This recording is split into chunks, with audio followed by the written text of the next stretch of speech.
Two documents pivotal to the government's fiscal plans for the country finally tabled in Parliament today, 2 months after their required deadline.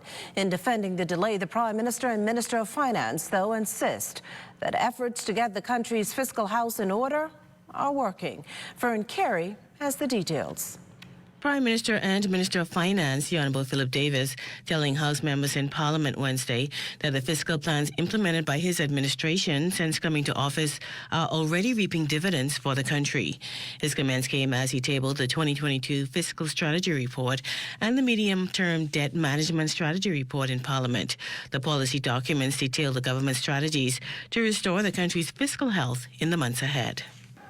As a result, the public can expect: 1, the achievement of a budget surplus by financial year 2024-2025, and a decline in the debt to GDP ratio to at least 67.1% by the financial year of 2026-2027.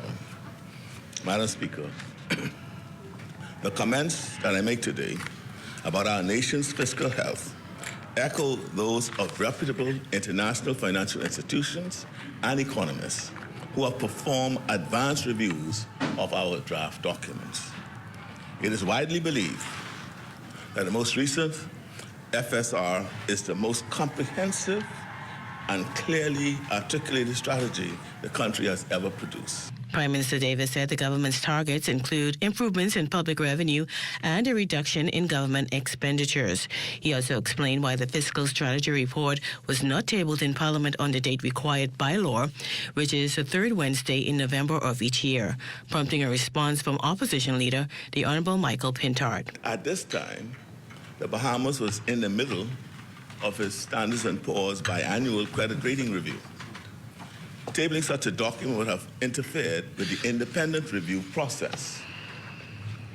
I would like to point out to this Honourable House that the results of the S&P Standard & Poor's review were not released until the 22nd of November, 2022. This event was very significant for our country, as our country, for the first time in almost a decade, positive signs were observed in the Bahamas credit rating. While the S&P rating did not provide an improved credit rating for the Bahamas, it did provide an improvement in the credit outlook from negative to stable. There's another component of that law that also requires that it is debated in the House, and so by way of you, I would like to know what date is the government intending for the entire House to debate the Fiscal Strategy Report as required by law. Government leader in the House of Assembly and Social Services Minister, the Honourable Obi Wishcombe, explained that a date for that debate will be announced. For the Bahamas Tonight, I'm Fern Carey.